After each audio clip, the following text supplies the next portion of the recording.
In this video, I want to show you all the ways that I can cook in my car when I go car camping. And I think it's important to say that these are all items that I have bought with my own money. And what I want to do is to tell you how I found using all of them, as hopefully this will give you some ideas for yourself.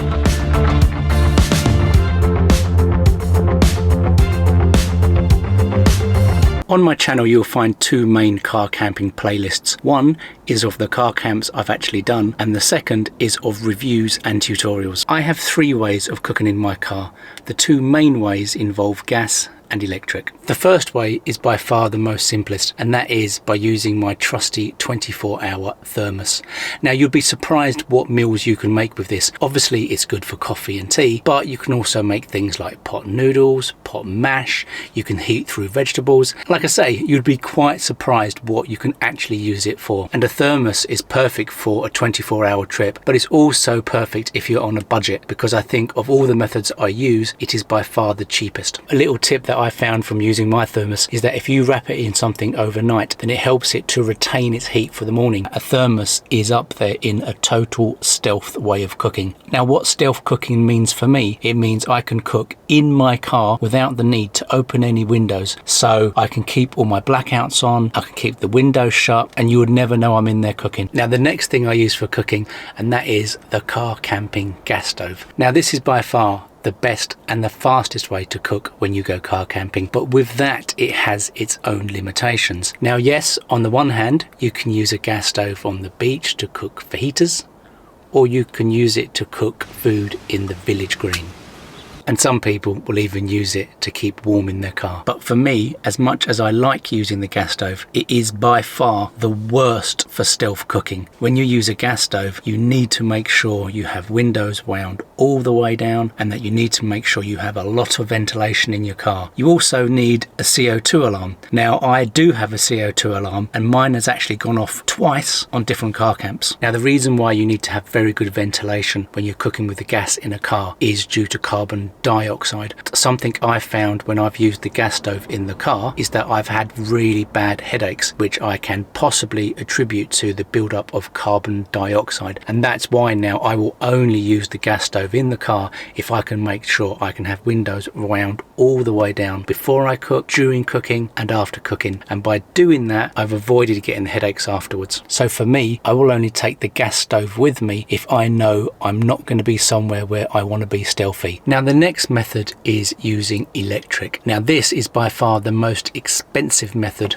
out of all of them. However, it is also the most stealthiest option out of all of them, because you can make meals in your car, all your windows done up, your blackouts on, and you don't need any ventilation. Now this is only the most expensive way if you don't car camp that often. I go twice a month, so for me it's a worthwhile investment. And what makes it so expensive is that you need to have a power supply. Now for me, I went for the Jackery 240.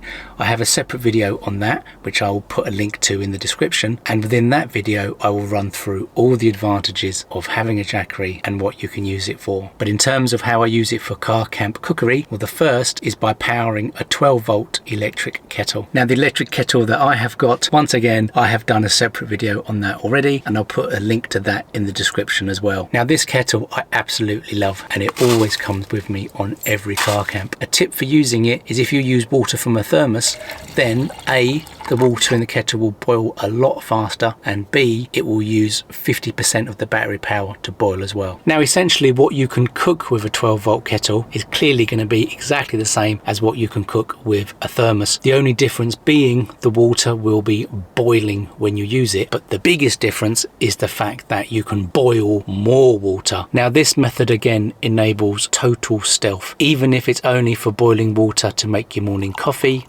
and your morning porridge. Now, as with the thermos, the only downside of a 12-volt kettle is that you can't use it to make a big proper meal from scratch. Now, the final electric method I want to show you is actually my most newest car camping purchase. Well, actually, it was a present from Santa, but I used it for the very first time on my last car camp, and I must say I was super impressed with how well it worked. Now, the biggest question I had for the 12-volt lunchbox before I bought it was, how hot does the lunchbox get, and will it cook food or will it only warm food up? Mine is a 70-watt lunchbox, And what I found is that I can cook food from raw in mine.